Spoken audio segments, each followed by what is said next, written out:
goota jiru aarsuudhaaf irra deebuudhaan harka funee akkam jirtan kabajamtoota dhaggeeffattoota keenya korfii keenya kan guyyaa arraan tanaa keessatti gooticha diina raasee saba isaa bilisa baase tokko seenaa isaa gabaabsuudhaan kan ittiin isin biraan geenyu ta'a. Hanga dhumaatti hordofaa isiniin jenna. Akkuma uummata kiyya uummanni Ameerikaa nagaa jaalata. Kana malees faayidaa bilisummaa dimokiraasii mirga dhala namaa ni beeka.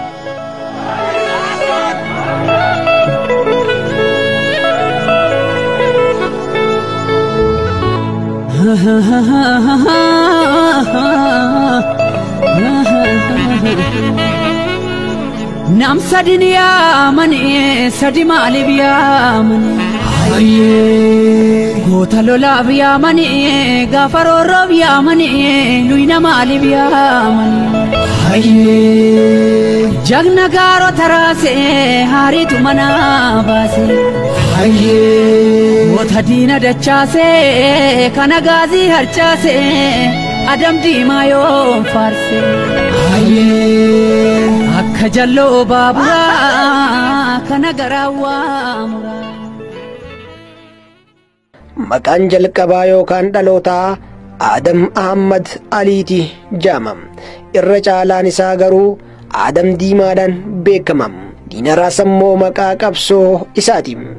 Gootichi dhugumaan diina raasam.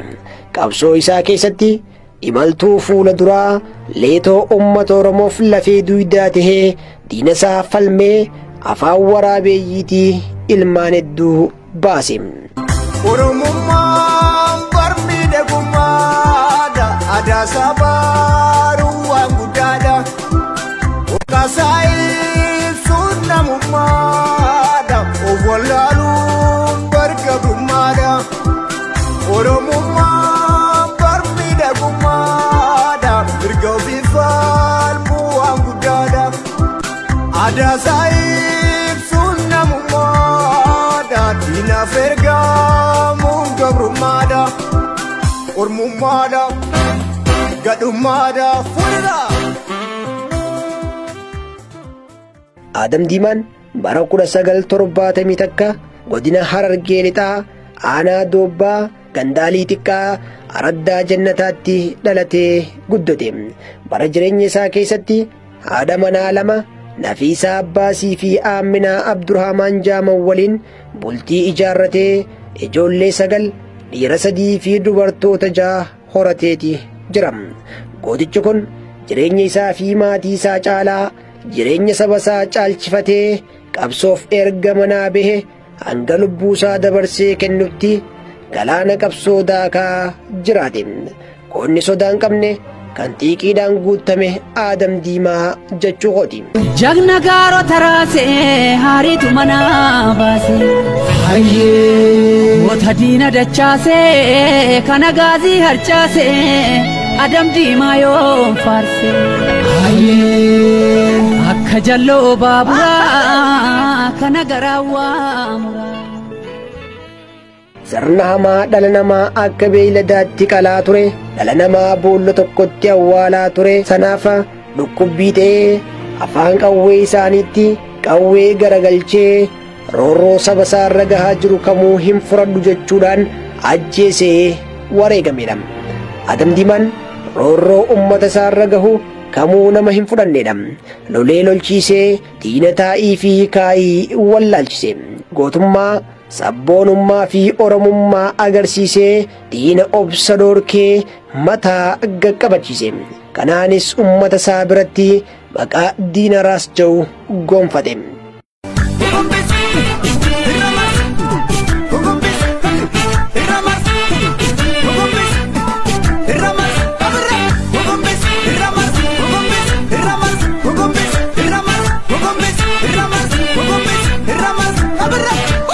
Nallofa jedhee yoo homafe nallolas jedhee homrafe dheeraftus karaa nanambe durrafe garaan narrafitu diina keerraa roorriftu akkamii lammeetti callisu soorataan kan booree qabu kormatu lagaa bookkisa lafti yoo bariide mimmisa hantuuta lubbuudhaan jirtu boofatu jira liqimsa diinni haqa keenya didimsa dandeenyu hundeen buqqifna yoo ditte ilmootti guddifna diina buqqisuudhuma qabna.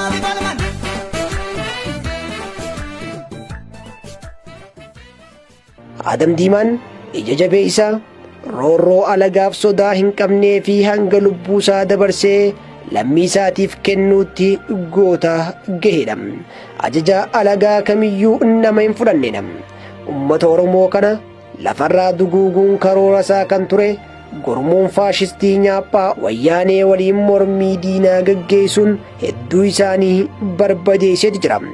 Irras darbee hanga dhumaatti gootummaan osoo falmuu hanga wareegama lubbuusaa jijjiirraa hin qabne dabarsee saba isaatiif kennuuttis gaheeti jira.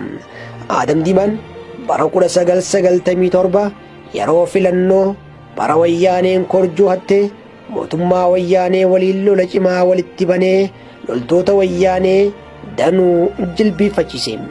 Erga gaafa saniitii wayyaanee waliin fiigicha olompikii walitti ta'an. Wayyaaneen guyyaa guyyaan loltoota ishee gara diinaraas ergitus diinaraas akkuma isheen dhuftetti keessummeessee galchaafi dhukaasa garagaraa irratti banaati turan. Inninis ajjeesee gumaa Oromoota hidhatti dhumuu baasaadhaati ture. Asxaa Oromoo baadhadhee isaan hin gabbaru jechuudhaanis dhaadachaadhaati ture. Akka miidiyaan OMN waa'ee gootummaa Adam Diimaa hiriyyaa isaa haasoysiisetti bara 2002 wayyaaneen poolisoota gara isaaniitti erguudhaan Oromoota sabboonummaa qaban akka reeban, akka hidhan, akka ajjeesan gochisiisaadhaati turan. Adam Diimaan garuu saba koomaa fixxu jechuudhaan biyya isaaf loltoota wayyaanee waliin wallaansoo cimaa qabeeti ture. Yeroo kana loltoonni wayyaanee gooticha kana qabuuf 50 ta'anii mana isaatti marsan. Gootichi garuu akka beekutti rasaasan loltoota 2 garanaa garasitti keessa baasuudhaan kuffise.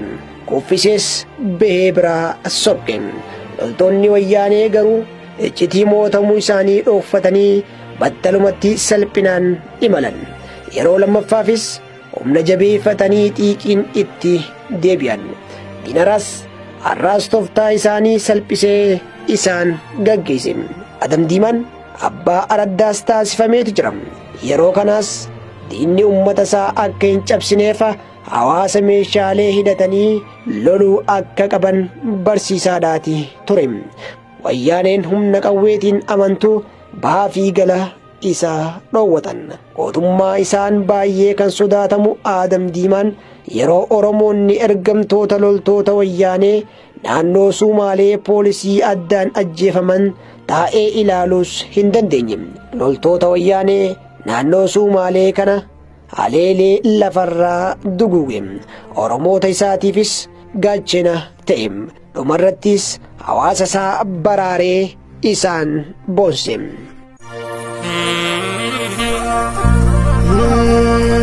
Arfaasaa roobeen gurraa biraa roobnaan gabbina biraa roobnaan gabbina ilmoon alatee gurraa yoo falmateef jaabina yoo gabroomee salphinee doonna.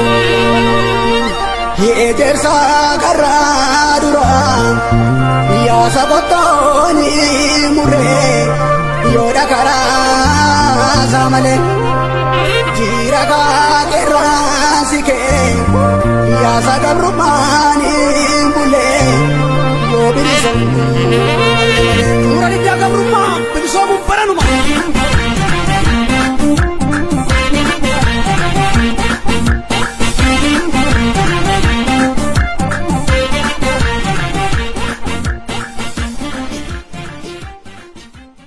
Adam Diimaan yookaan diinaraas harka diinaatis bu'uudhaan mana hidhaatis galeeti jira.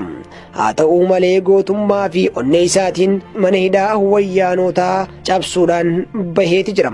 Diddaa gabrummaa taasisee gabrummaa waggaa 1000 ba'annee hin bullu jechuudhaan goota qabsaa'ee lubbuusaa kennedha. Jalqabumarraa kaasee gootummaa isaatiin kan sodaatamu ture.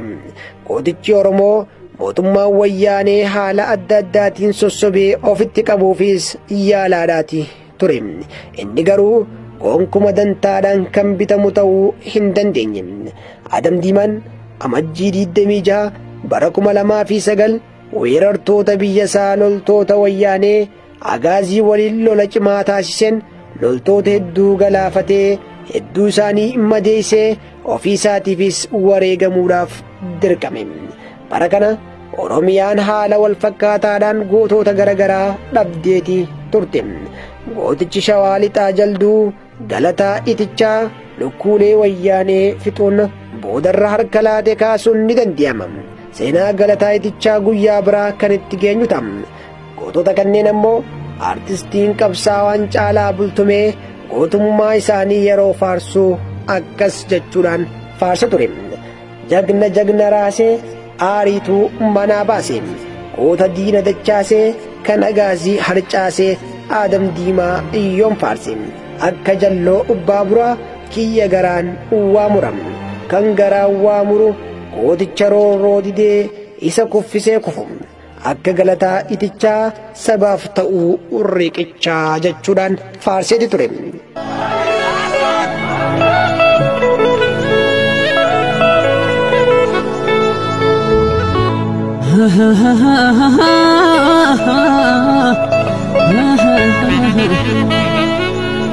Nam sadin yaamani sadi maaliif yaamani goota lolaaf yaamani gaafa roorroof yaamani nuyna maaliif yaamani jagna gaarota raasee haariitu mana baase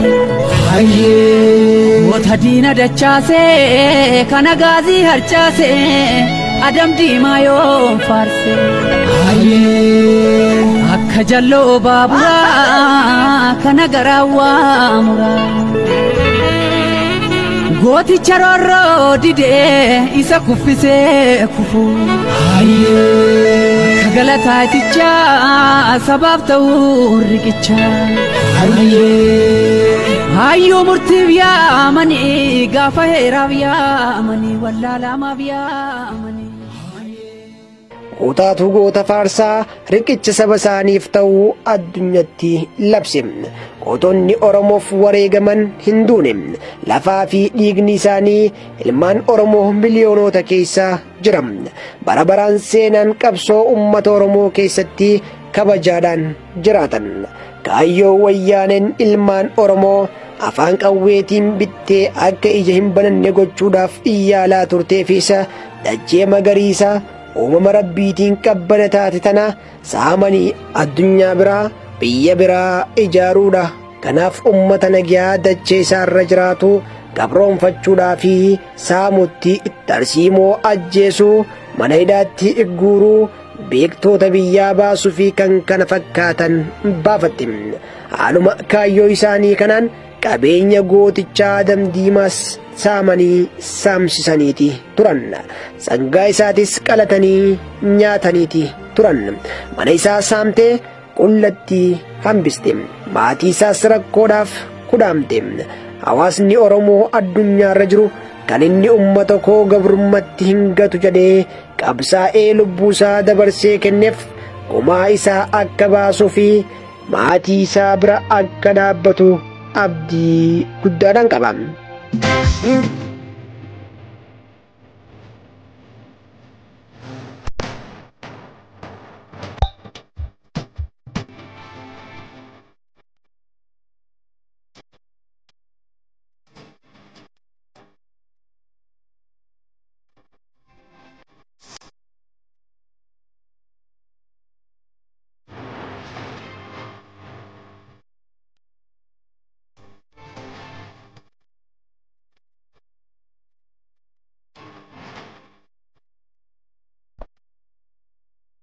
Seenaa gooticha Adam Ahmad Ali yookaan Adam Diimaa yookaan Diinaraas gabaabsuudhaan kan isin biraan gahaa turre kana fakkaata.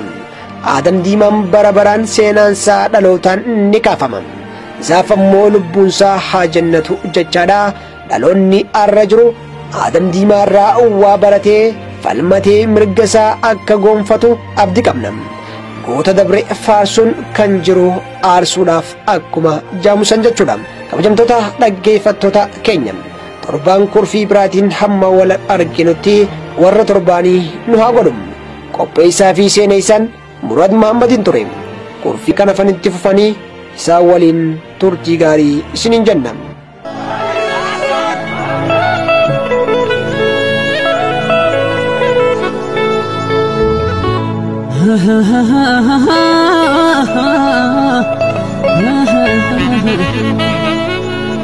Nam sadin yaamani sadi maaliif yaamani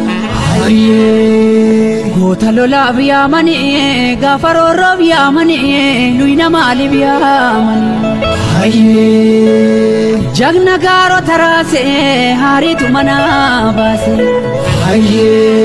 goota diina dachaase kana gaazii harcaase adam diimaa yoo faarse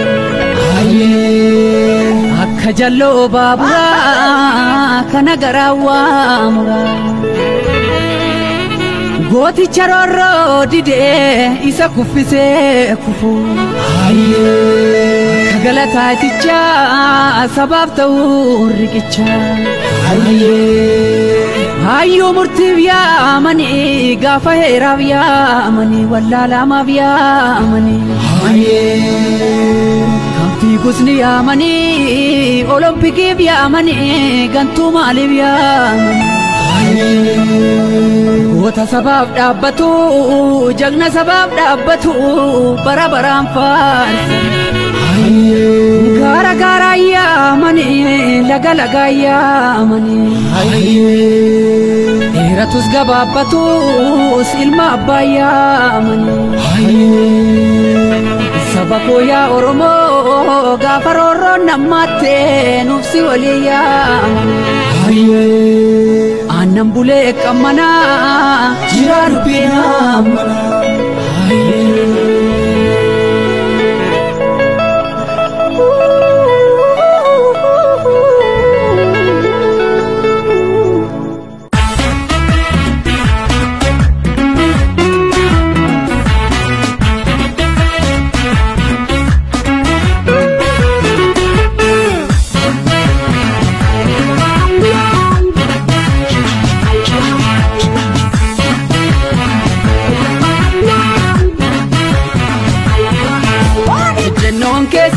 murannoon kee haqaa Oromoo boonsitee nutti gootee maqaa Oromoo boonsitee nutti gootee maqaa hin dubbifne diinaa gamoo ol ijaaruuf rakkoo saba keentee addunyaa naabaru rakkoo saba keentee addunyaa naabaru ejjennoon kee sirrii murannoon kee haqaa Oromoo boonsitee nutti gootee maqaa Oromoo boonsitee nutti gootee maqaa hin dubbifne diinaaf gamoo ol ijaaruuf rakkoo saba keentee addunyaa naabaru rakkoo saba keentee addunyaa naabaru ati goota goota keenya gammachiiftee saba keenya dachaan jifattee Oromootaaf qabda seenaa jabaa ati goota isin goota goota keenya gammachiiftaa saba keenya dachaan jifattaan Oromootaaf qabdu seenaa jabaa isin goota faayisaan kunoo hin dandeenye saba kan saadhumu ijaan laalu addunyaatti ibsee warra tattaafattu dhugaalu eebbisaan kunoo hin dandeenye saba kan saadhumu ijaan laalu addunyaatti ibsee warra tattaafattu dhugaalu uumee walaabuuti dhugaan keenya tokko inni koo keessanii kan keessaanis kan koo jedha faayisanii harkasaa ol qabee mormii Oromoota addunyaaf lallabee qeerroo ilma sabaa wayyaanee salphiftee goota diinaaf summii bagaroorroo diddee yaa faayisaa leellisaa lafa dhiiraa namne jarreen kaanoo maasaa yaa faayisaa leellisaa lafa dhiiraa namne jarreen jarreen kaanoo maasinata yaa fayyisaa leellisa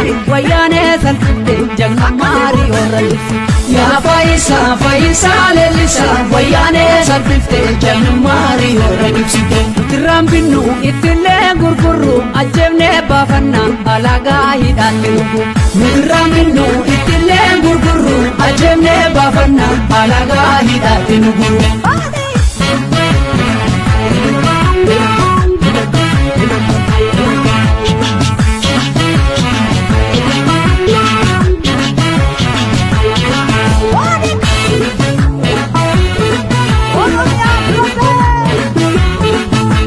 Daraaraa Oromoo callisuu dadhabnee addunyaa na arguuf harka keenya ol qabnu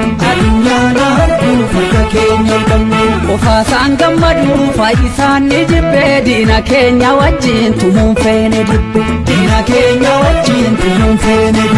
nuti hin baannu asxaa diina kan dafku nuyi namni diina gandaa fiignee rasaasan binnu ijaan laala osoo cubbuu arginu ayyuuf beekaan sabaaf birmatee alaaf keessaan iyyee addunyaatti mate nutis qooda qabna akka sabaatti gonna jeese du'a mirga saati adam diimaas kunoo hin dandeenye saba kan saalumu ijaan laalu ajjeese du'ee warra tattaafattu dhugaalu adam diimaas kunoo hin dandeenye saba kan saalumu ijaan laalu ajjeese du'ee warra tattaafattu dhugaalu ajii guyyee duulaa maanguddoo fi hayyuu gootamee qajjira sabaaf of kenna maanguddoo sabasaa jecha laate lubbuu dhugaa keef kan duute